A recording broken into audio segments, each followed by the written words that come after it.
let's get right into it. I have a question for every founder and executive listening right now. What if the very thing that made you successful, that incredible discipline, is actually setting you up to break? It's a paradox that most high achievers just don't see coming.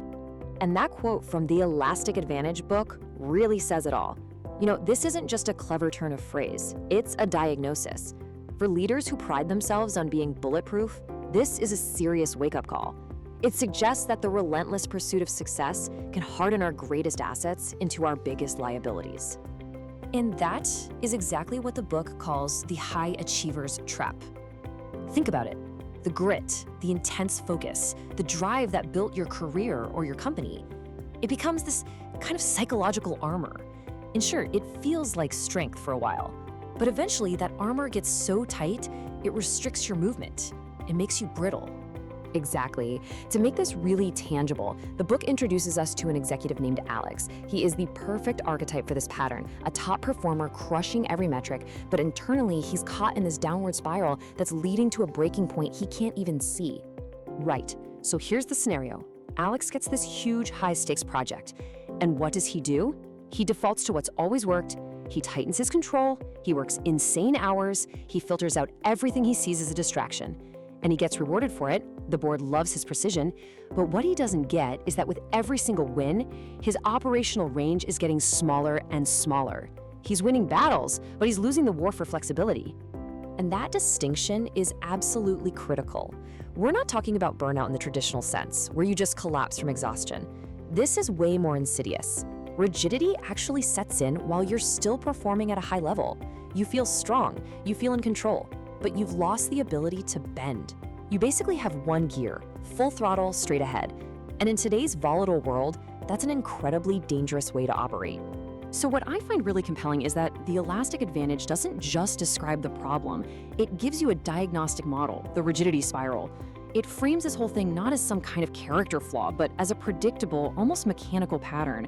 It basically lays out the physics of how high achievers get stuck. And look, it's a spiral, not a circle. That's a crucial detail. It means you don't just go back to your baseline after a big challenge. With every single loop, the whole system gets a little tighter, the tension ratchets up, and your ability to recover shrinks. It's a tightening downward spiral.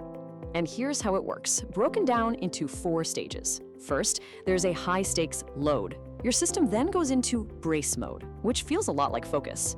Then comes Constrict, where your identity gets completely fused with winning this thing. And finally, when you succeed, you get this rush of relief, which basically teaches your brain, see, tightening down works. This cycle is dangerously effective, and that's precisely why it becomes your automatic go-to response. But the long-term costs, that's what leaders almost always miss. The book reframes this brilliantly, not as some emotional problem, but as performance friction. Every time you go through that spiral, you're adding drag to your own system. Your creativity, your strategic thinking, even your ability to inspire your team, it all gets slowly eroded by this friction, even while you're hitting your quarterly numbers. So if that's the diagnosis, what's the fix? Well, this is where we see the paradigm shift from just being strong to becoming elastic. The book uses this really powerful metaphor, upgrading your internal transmission. You see, most leaders are stuck driving in a single gear. Elasticity is what gives you the full range you need to navigate any kind of terrain. And let's be really clear here, elastic does not mean weak. It's actually a much more advanced form of strength. Being strong and rigid means you're brittle. You can take a lot of force, sure, but when you finally hit your limit, you snap. Being elastic means you can absorb that pressure, move with it, and then spring back to form. It's infinitely more durable.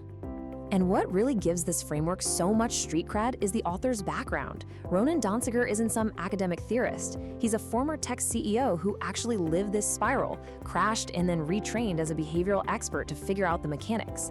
So this whole system was forged in the reality of boardrooms and product deadlines, not a therapy clinic. Okay, so let's get into the toolkit. The core practice in the book is a technique called the elastic pivot. And this isn't some vague philosophy, it's a very specific, calibrated move that you execute right in the moment, under pressure, to shift yourself out of that rigid state and back into flexible control. Right. It's framed as a sharp, tactical maneuver, not a soft skill. This is the move you make when you feel your world narrowing, when you feel yourself getting locked into a single must-win outcome. It's a decisive action to reclaim your cognitive bandwidth and widen your perspective again. The precision of this is what makes it so practical. It's a simple 3-step framework. First, you notice what's actually going on inside your system, the tension, the racing thoughts. Second, you allow it to be there, which stops you from wasting energy in an internal fight.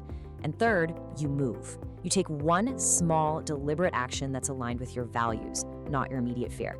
So that first step, notice, is really about gaining a tactical advantage. You use what the book calls micro-arrival skills, like anchor, scan, and name, to just collect data on your internal state. You're basically shifting from being a passenger on autopilot to being the pilot who's actively reading the instruments. You can't change your course if you don't even know where you are. And allow, this is a strategic masterstroke. It's not about giving up, it's about conserving energy. Fighting your own internal state, your anxiety, your doubt, is a massive cognitive drain. By allowing it, you anchor your identity in something that's actually stable, your core values, instead of in the temporary storm of an outcome. And that frees up a huge amount of bandwidth to focus on the real mission. And finally, move is all about mastering the toggle.